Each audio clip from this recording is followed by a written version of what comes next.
Bem-vindos à nossa conversa de hoje. Temos aqui um material bem interessante.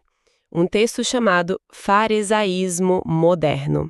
Aparência versus fruto. Ele parte de uma história conhecida, né? A parábola dos dois filhos, que Jesus contou. Ah, sim.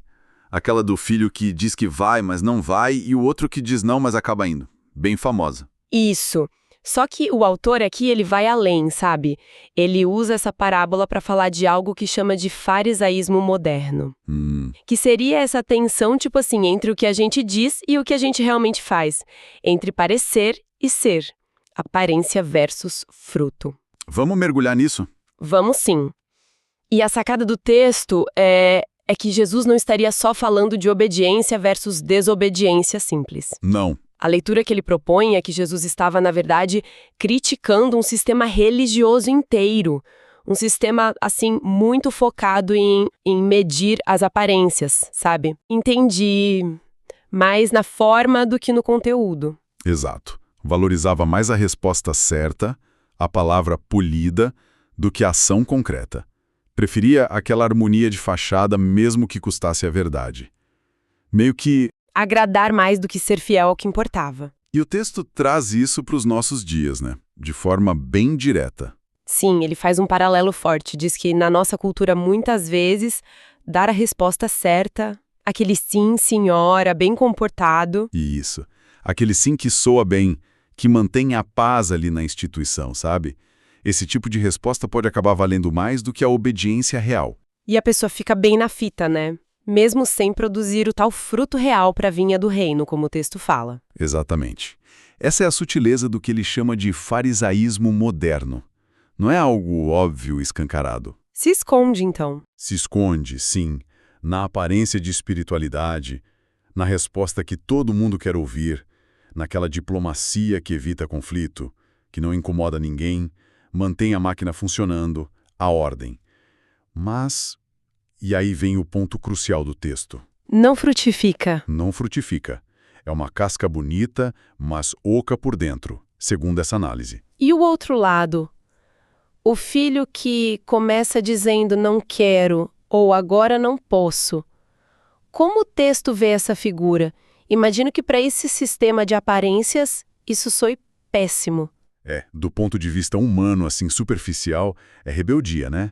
Falta de compromisso.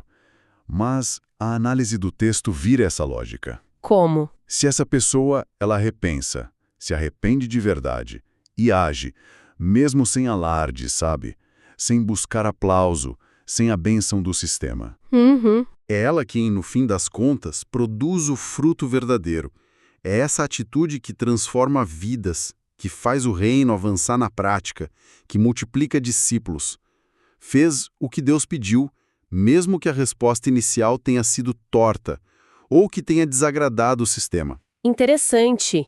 E tem uma virada na análise aqui. O texto diz que a crítica de Jesus não era nem tanto para os filhos. É isso mesmo? Para quem era, então? Olha, a proposta é que o alvo principal eram os observadores, os líderes da época, os fariseus, aqueles que definiam quem era bom ou ruim, quem merecia a honra. Ah, quem julgava, então. Exato. Jesus estaria expondo a falha desse sistema. Um sistema que via a espiritualidade na palavra bonita e ignorava o fruto real. Talvez porque esse fruto não viesse com etiqueta, ou não se encaixasse no padrão deles. Um sistema que premia a performance e descarta a essência. Que escolhe líder pelo show e ignora o servo sincero. Pesado. É uma leitura forte, e a descrição desse farisaísmo moderno é sofisticada. Como assim? Não é o fariseu antigo. Não usa túnica, né? É cordial, elegante, usa linguagem neutra, postura institucional, tem sempre a resposta confortável. Mas a análise é dura. Seria profundamente anticristão na prática. Por quê? Porque o foco seria administrar a imagem e não fazer o reino avançar de fato. O resultado: multiplicam-se funções, cargos, reuniões, mas não discípulos transformados. A máquina religiosa roda, mas talvez não na direção certa. Certo. Então o sistema valoriza essa aparência, as palavras certas. Mas como a gente consegue diferenciar isso do que realmente importa? O texto ajuda a identificar o tal fruto verdadeiro? Ajuda sim. Ele faz uma distinção bem clara, que é chave para entender a crítica toda. São 2 tipos de fruto. Vamos lá, qual o primeiro? Primeiro, o que ele chama de fruto do reino. Isso é definido como, transformação real na vida das pessoas. Reconciliação, discipulado genuíno que forma outros. A multiplicação do sacerdócio, né? A ideia de que todo mundo pode servir. É o avanço da luz, do amor, da justiça no mundo. Entendi. Coisas concretas que mudam a realidade. Exato. E um ponto importante. Isso não depende de estrutura grande, de palco, de aplauso. Pode acontecer no anonimato, no trabalho silencioso, um aconselhamento que salva um casamento, um pequeno grupo onde vidas mudam, uma ação social eficaz. Certo. Impacto real medido em vidas. E qual outro tipo de fruto? O segundo é o fruto da religião. A descrição aqui é bem diferente, olha só. São as atividades, agendas lotadas, cargos, títulos, relatórios. É a manutenção dos ministérios que existem para manter a própria instituição funcionando. A burocracia da fé, digamos assim. Pode ser visto assim. O texto não diz que são inúteis. Podem ter seu lugar. Mas o alerta é, muitas vezes, são irrelevantes para o avanço real do reino. E pior. O que é? Podem acabar alimentando o ego, construindo reputação, dando aquela sensação de estou fazendo muito, sem que ninguém seja transformado de verdade lá na ponta. É a diferença entre estar ocupado e ser frutífero. E o problema central que o texto aponta é que o sistema moderno faz o oposto do que deveria. Celebra o fruto da religião e ignora o fruto do reino. Exatamente essa é a crítica principal. O sistema, muitas vezes sem querer, acaba aplaudindo a pessoa mais ocupada, como se fosse a mais fiel. Quem fala bem parece mais espiritual. Quem tem mais visibilidade é tido como, nossa, como ele dá fruto. Enquanto isso, aqueles que estão quietinhos, suando na vinha, como diz o texto, discipulando um a um, cuidando de quem precisa, amando os difíceis, reconciliando nos bastidores, esses ficam invisíveis para o sistema. É uma inversão de valores, né? Preocupante. Totalmente. Leva a gente a pensar como é que a gente está medindo as coisas, quais são nossos critérios, na igreja, no trabalho, na vida. E aí o texto vira um alerta direto, um chamado para líderes, para conselhos, para igrejas, para qualquer um que avalia. Parem de julgar só pela resposta bonita ou pela aparência. Não se enganem com a correria que só enche a agenda. A instrução é: observem o que de fato faz o reino avançar. A metáfora da videira é forte aqui, né? A videira não precisa só de folha bonita que diz sim, senhor. Precisa de galho ligado no tronco, dando uva de verdade. Precisa de obediência que gera vida. Faz todo sentido. E imagino que o texto use a Bíblia para reforçar isso. Usa, sim, bastante. Pelos seus frutos os conhecereis. É central. E a ideia de que a pergunta final de Deus não vai ser o que você me disse, mas o que você fez. O Pai não colhe palavras, colhe frutos. Isso. E conecta com João 15, né? Sem mim nada podeis fazer.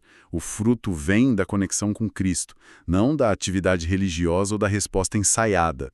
E tem um ponto que a análise chama de devastador. Qual seria esse? Olha, talvez o ponto mais incômodo seja a análise do destino do filho que diz sim, mas não vai. Segundo o texto, esta pessoa, mesmo não cumprindo, muitas vezes continua bem vista. Sério? Mesmo não fazendo? Sim, mantém a reputação, é citado como disponível, mesmo que só na teoria, recomendado para cargos, às vezes promovido, não produz fruto para o reino, mas não perde lugar de destaque. Por quê?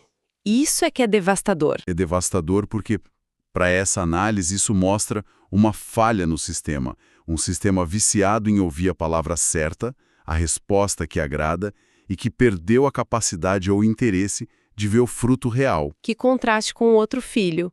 O que erra na resposta, mas acerta na ação, ele fica invisível. Exatamente. O que começa com não, mas se arrepende e vai. O que obedece gera resultado, transformação ou avanço real.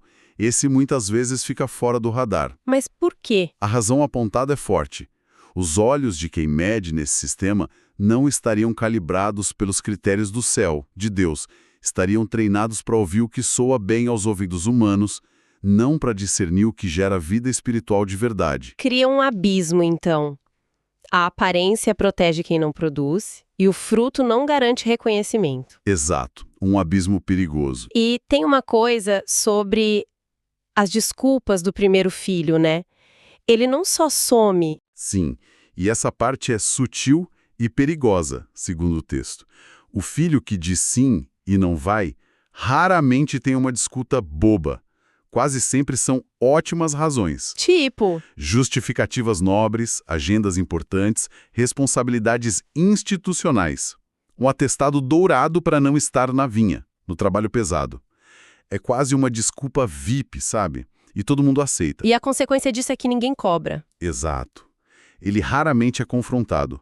Pelo contrário, o sistema o protege, aplaude a importância dele. Ele acaba escolhendo onde aparecer, no que gosta, no que dá prestígio, mesmo que tenha pouco a ver com a expansão real do reino. E o pior, segundo o texto, é que ele mesmo pode acabar acreditando nisso tudo. Esse é o ponto mais grave. A pessoa pode se convencer da própria narrativa. Acreditar que está sendo super produtiva, super frutífera, uma ilusão de relevância religiosa, reforçada por quem olha de fora.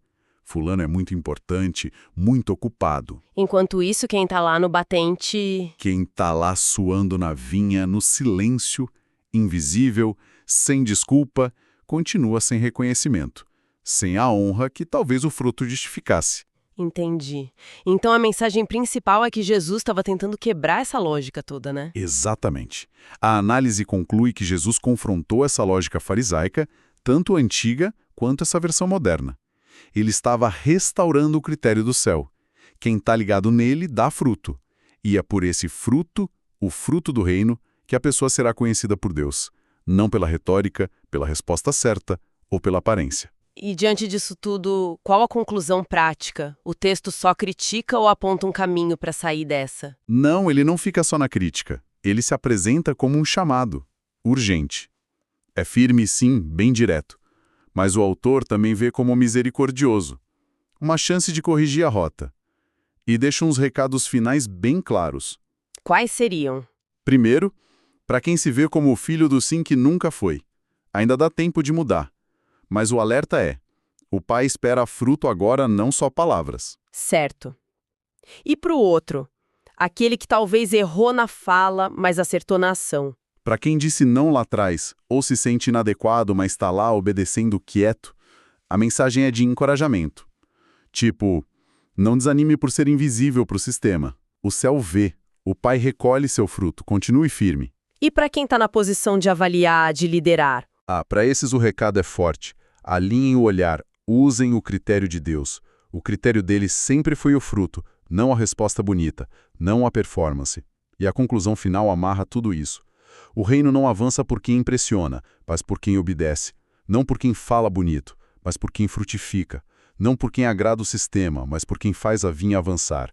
E a pergunta final de Deus não vai ser o que você respondeu, mas... onde está o fruto? Exatamente. Onde está o fruto do seu trabalho? Mas termina com uma nota de esperança, então. Sim, sim.